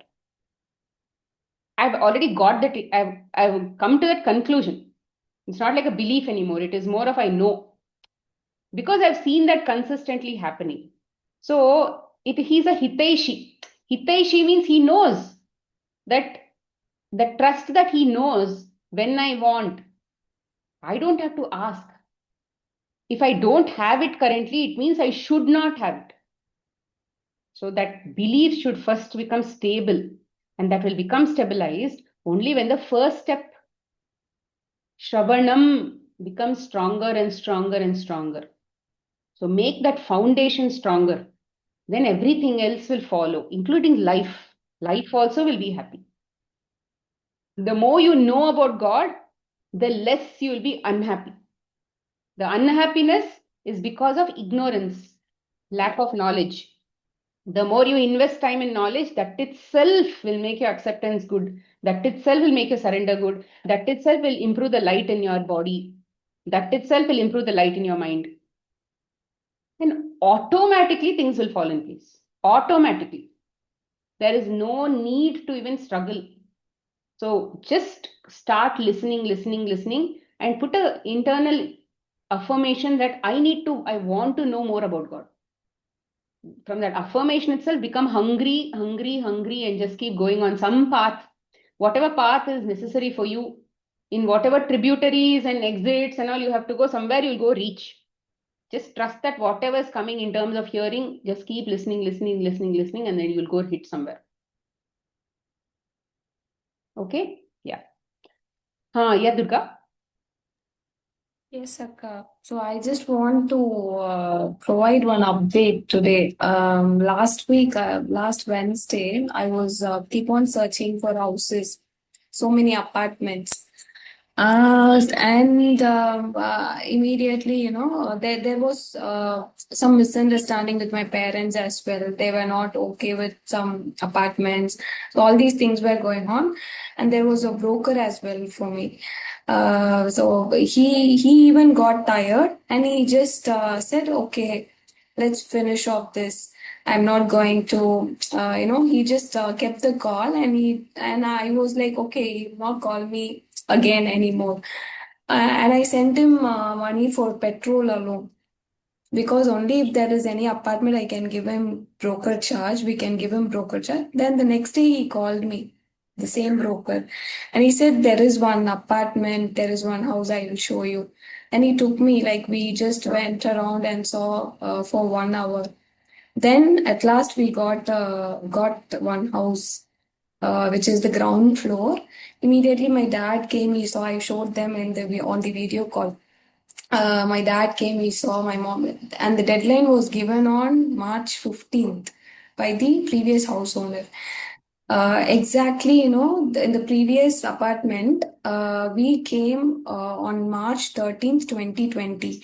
The same date only we vacated from there and moved it into this apartment where I am Oh, in wow. right now. March 13, 2026, fast forward 6 years. The same Friday. Same Friday only, we went in 2020, and 2026, the same Friday, we are vacating from there and then moving here. Wow. So, the sink, the one Divine door, timing. yeah, and we just came here, but I just realized one thing. So, whatever things I took it for granted there in the previous apartment, here there are some restrictions. But this is the ground floor. So many years we were on the second floor and all that, but this is the ground floor, and we have this restriction of going to the terrace. But still, the house owner said, whenever you feel like going, we will just open and give. So that is when I started noticing all the gratitude and what all things we took it for granted in the previous apartment where we had so much freedom. And I was again, okay, it's a restriction of going to the terrace. And immediately, I focused on the gratitude. Durga, you're again, I was saying, again, you're going to that terrace area. I was just resisting, seeing my resistance, just openly saying whatever I saw in me after. Then we are now moved, and my parents, they are like, okay, the rent is quite, higher here, but still, God will give that time of, give money to pay what He actually shown to us. But this was exactly happened, last Wednesday. We moved here on Friday. March 15th was the deadline. Exactly, we moved on March 13th. And the house owner, we just gave all the keys. That's what, just wanted to update. Focus on seeing the good in that house. Exactly. Always focus on seeing the good in that house. So when you see more, when negative comes to your head, in that also try to challenge yourself to look for good in that. Yeah. Even in high paying rent, somehow see in your perspective what can I see good in this also.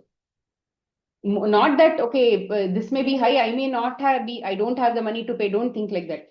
This is high because it may be high because I have the capacity to pay right now also. That is why I still got it. I have the money. No, that's why this came. It's not like your bank balance cannot pay that. Today you have, but you may still think that this is more. That's a different thing. But you have, no, that's why you got it. which means that itself is a positive thing. So like that, in every challenge also, in every restriction, you should be able to see good in that also. Even in our house, in this house, when we built this house, in my mother, this is my mother-in-law's place only. When we built this house, on one side, we sunlight was coming. Completely sunlight was coming. And then when they built also, it was all glass windows. So sunlight was coming. And I think after 2 years of enjoying that sunlight coming from the eastern side, now there is a house which has come 4 floors next to our house. So absolutely no sunlight here. Just give me a minute.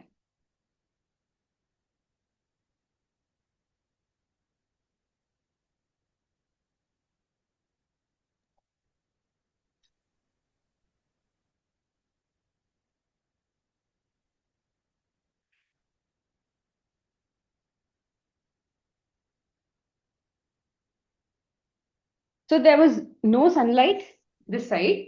So it used to bother me initially. And then later on, we started noticing, like as we started accepting this, we started noticing that this summer, we hardly have any heat in this house. It's not hot at all. In cold, of course, in winter, it was slightly colder also. But in this summer, even being on the top floor, we don't have heat because this house is absorbing all the eastern heat, and western heat is not all that much. Evening heat is not all that much. So it is actually a blessing in disguise. So lots of such things. So where if he takes away something, he'll also give something else. But for that, we need to be open-minded enough to be able to see that. And okay, like I said, in duality, if we get something, we should also be ready to experience the opposite of it. So somewhere we have experienced light. So darkness also we should be okay with it. So we have experienced a lot of heat. We should be experienced now cold also. So like that, he says, you need this, you'll get that also. It's a part and parcel. He'll say, learn to be okay with both. Become stable with both. Okay, yeah, thank you. Thank you, Akka. Thank Yeah, you yeah, so Sri much. Vidya. Hi, Smita. Hi. So while we were discussing about, you were saying this one statement where you don't keep asking, you should tell me this. What is the expectation out of this? I should be told. That is the exact situation, something that I was undergoing just before the call. So I was arguing with my mother-in-law saying, why didn't you tell this work directly to me? Why were you telling it indirectly? So I always have this question to her. If there's something that you want me to do, you tell me directly. You say that you're not expecting anything, but you're asking everything indirectly, and I'm also doing it. This is something that always bothers me. And if something she does something for me, immediately uh, she pinpoint it's not like in a negative manner, but somewhere she tries to say that I did this for you, I took care of your kid when you were away. So this is something that she says. One thing that I tell myself, yes, she took care, so she is telling it. What is wrong in that? You also pay a little bit of gratitude while she says, you also say, yes, you took care, thank you. But I'm not saying that. I'm getting triggered by it. That's one trigger that I'm constantly feeling while talking about it and thinking about it. I'm speaking in a very clear headed way, but while the situation is happening, I am getting triggered by it. That's one thing. And the another thing is not being appreciated for the work that I am doing, is that validation. Why am I expecting that validation is a question that I have within myself. So like you said, I should learn to see God in everything. God is giving me that. It's a way I can serve God. Though I try to think in these aspects, I still end up getting triggered by not being appreciative of what I do. Still, one or the other way, when they say, you're, she never says you are not doing that. She never says, but she never says you are doing. That is also not coming. She never says I am not doing, because I am doing. I very well know that. She also knows that. So she never says I am not doing, but she also never says I am doing. And why am I expecting that? That is something that I would like to change from within. But See, that where is there's like, a lot of attachment, no? Where there's a lot of attachment. to get some. There may be 10,000 people who will appreciate you, but there'll be one person who will probably not appreciate you. But the only thing that will remain in your head is that person is not appreciating me. Exactly, That that is is true. because we are used to basically looking at defects. We are not used to looking at abundance. So when we have abundance in our life, it's taken for granted. But when we have defects, when we have lack in our life, we are always focusing on filling that lack so that we can actually again become whole. We feel that we are incomplete there. So you want that happiness from her so that you can feel complete. But she's not going to give you completion.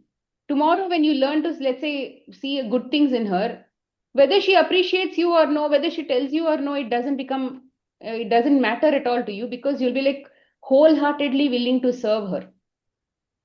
Because that change has come within you. And at that time, she's still the same. She's still not appreciating. She's still not acknowledging or whatever it is at that time, but you changed completely. So now the whole point is you have to bring that. And how can you bring that? By filling yourself with something more positive. And that filling yourself with more positive is like listening about God, listening to things. So like bringing that energy of God within you. That itself will make you complete. You are now become, you feel empty, that God is not there within me. That is why you feel incomplete. And you're trying to look for God in her happiness, in them, in them, in them. It doesn't work. Even if they give you also, you'll look for something else within them and they say, you did not do this. So what we are always saying is you cannot get satisfaction from the pose itself when you pursue the pose. So we'll say stop pursuing the pose, subtract the pose from the equation. You bring contentment within you automatically. Then whether pose gives or not gives, you will automatically be happy. The whole issue is not because they are giving or not giving. The whole issue is you already have a feeling of lack. You already have a cage. You already have that negative emotion. So remove the reason that they are the reason. Remove the understanding that they are the reason. So this, you can't overnight change it. It has to, in the act, it will come when you are practicing a whole lot. See, today you might remember whatever I told after you, let's say, had that argument. Later on, you'll remember while having the argument. After some time, you may remember maybe even before the argument, while the argument, and then also practice that. You're mentally you will be very calm. Whether she's appreciating or no. If I had to get that appreciation, it had to be as a part of my prarabdha. Otherwise, I'll not get. And if it's already coming, which means it was already a part of my prarabdha, so it came. God's grace, it came. If something is not coming, it is because it is the wish of the God within you that should not come. Because your ego will get fed. Because as of now, it is ego-centered. That particular aspect is that real estate that you're expecting to be fed is ego-centered. It is not God-centered. It is not surrendered. So God will never bring that happiness into you because it is going to feed tamasic energies.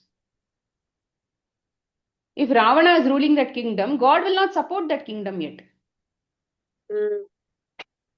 So for Ravan to get destroyed and then Vibhishan to come and sit on the throne and then God to support, he will obviously do that. So always remember that if something is not coming to you, it is purposely not coming to you. You cannot pursue that. It should automatically come to your understanding that this is not what I should get. That's why it's not coming. And there is a reason why I should not get. That's why it's not coming. And once I start practicing all these things, practicing all these virtues, which is God himself, virtues are whatever virtues we are talking about in this class, acceptance, surrender, no expectations, all of that is dharma. And dharma is God himself. It is not separate. That is equal to God. It's a synonym of God. So God will automatically be within you. So which means you're choosing God inside you. So automatically when that God is more expressed within you, then there is no reason you will be in lack. Then there is no reason So whether we are able to do it or not, whether we are able to do things or not, still we should keep doing it, is it? So when it comes The to thing work, about not doing this, see, human beings have a capacity to go to do anything. You've seen that in laborers. They do everything and anything. How are they able to do? Because they are mentally ready to do what they are doing. But mm, when we are mentally in resistance, when the mind is resistance, body will also become tired. Because the mm, body is also fighting that energy, and then it's like going against the water currents. It doesn't work. So mind has to become aligned. So first of all, that we are teaching the mind, constantly teaching the mind all these teachings. You should mm, just remembering when I told about smaranam, remembering about what is God here. This practice of acceptance and surrender itself is God. But it will mm, help to give him a form and a shape and knowing about his leelas and all of that. Then it will actually become a lot more, because in that leelas you will have a story. You will be putting yourself in that story. You'll be able to relate to that story. Then you'll be able to put that in your own life. mm, Because when we can think of God as acceptance, we can think of God as surrender, we can think of God as just a word called love, we can think about gratitude as God, but it doesn't actually appeal to us a whole lot. Thinking about God in those forms is not very appealing. So that is why it's very important to bring it a form, bring some stories in the picture, bring some context into the picture. Then those. but to me, it is the other way around. Bringing that form and connecting with the story is somewhat. I'm finding that to be much more disconnected than gratitude or reflection or It's okay. surrendering. Whatever feels right to you, you start doing. It will eventually Mm, lead you there. Because mm, ultimately, you may be traveling from Chennai, somebody will be traveling from Hyderabad, somebody will be traveling from Delhi. Ultimately, the destination, let's say, is Kanyakumari, or let's say destination is Kashmir. Somewhere we'll eventually be led to that path only. But focus is, I have to eventually reach God.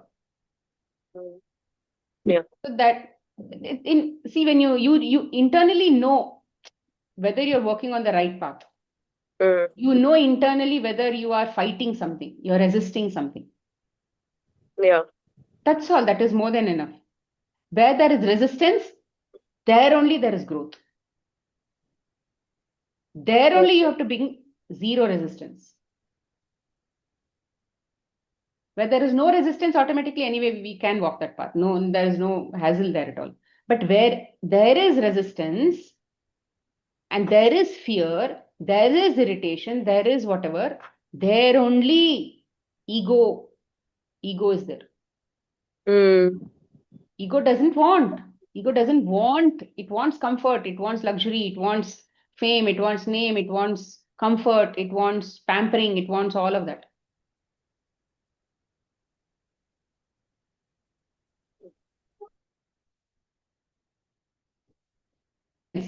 But like I said, fill yourself more with God in whatever forms you can think of. That yeah. energy itself is uplifting. It helps. It Sure, will sure. help the practice better. Definitely. Yeah. Thank you, Smita. Yeah. Hema, you had another question? No, it's a sharing, Smita. Yeah. Actually, we are like this always. I mean, I'm like this always. Like when Durga shared only, I just thought. So last week, my mother-in-law and sister-in-law, everybody were there, and last week they went to US. My mother-in-law also went with her. So we had a maid. I already have asked questions in season 2, 3, and all regarding maid. I'm not getting maid and all that. And you told you will get a maid also, and they will go, and again another one will come. It will be in like a loop, and finally, when you are in such a state, one good maid will come. So like that, we were getting, and they were leaving, and I was like, I mean, I thought my mother-in-law was not treating her something with her. That's why they are leaving like that. And finally, I thought, okay, mother-in-law is more important to me. I'm not going to blame her anymore. So when I deserve or our family deserves, we will be getting. Otherwise, we will not be getting. And what happened? A couple of months ago, the maid we had left, and for the past 2 months, we did not get any maid at all, in spite of searching and everything. And I thought, like, I surrendered and thought, even when she's not there, also when I want help, something God will help me.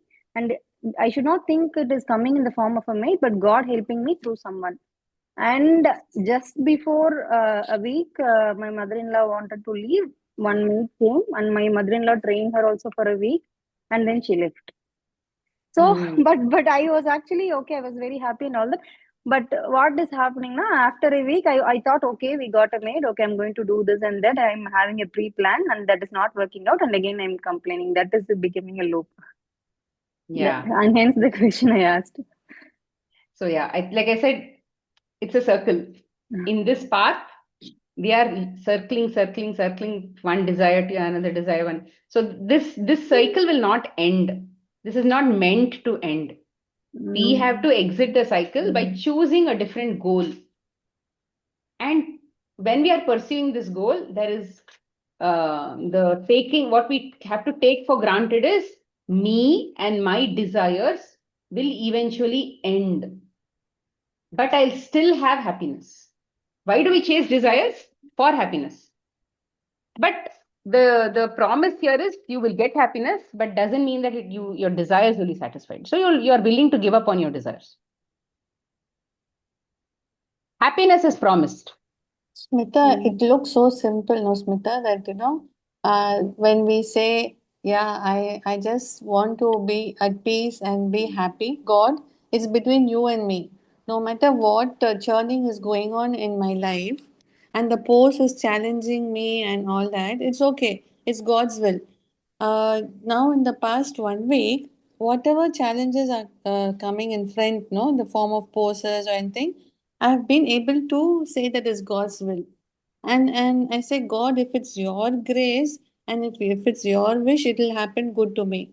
And I feel that my state of mind, no, and my heart, I can feel there is some peace. There is some lots of acceptance.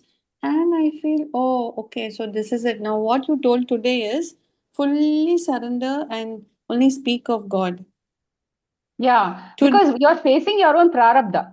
yeah, God is not I giving have you to that. accept it. I have to accept. So God is today's, not giving the prarabdha. We are no. facing our own prarabdha or our own doing. Our own reactions, our own ego work, all of that, we are actually tasting our own cooked food. So he's just killing our ego to come He's helping us to get through kill, it. get through it. He's helping us to get through our own prarabdha. Because we cannot get to him without crossing this. And then when I tell I want to read a holy book or something, I'm able to read sometimes. Sometimes I'm saying, no, God, I just want to sit and talk to you. And I keep looking at him and light a candle and I keep talking to him. That is also okay, no, Smita? Because there is no hard work, no, in talking to God. Hmm. But when we have to know God, do seva to God from a place of knowledge, it needs hard work. So Yeah, ego will choose easy there also. easy that. Okay. That is So again the. in sattva also ego will come. Spiritual ego comes there also. Comfort Ah, comes there also. So we okay. have to be watchful and say, am I actually knowing God from whatever I'm doing? God is great. It's enough to say God is great. Huh? Are you able to talk about God? Are you able to do his kirtanam, smaranam? Are you able to do, what do you say, that archanam, all of that? You are able to talk continuously about him. For example, stotra, if you tell about stotra, constantly talking about God, is more like archanam. So we have to slowly get to be able to, let's say, if somebody says, what is God to you? You should be able to talk about him. Talk about him. So what do you know about him to talk about him? Yeah, you may listen a lot, but you may not remember. That also needs a lot of energy to be able to remember and talk. How did we get there? Again, with lots of investment, repetition, familiarity, all that has to come. Mm. Because if you are not talking about a lot about him, then you won't remember a lot about him also. No, it is more of how God is great. Initially, it's okay to at least do Muda Bhakti to get to eventually knowledge Bhakti. He'll only give knowledge, but at least we should start trying. Okay, fine. I'll close the class now. I need to go. Huh? Somebody has come home. Thank Chalo. you. Thank you. Thank you so much. Shri Krishna Arpanamastu. Thank you so much. Thank you so much, Vidha. Thank you. Bye. Bye. Thank you so much.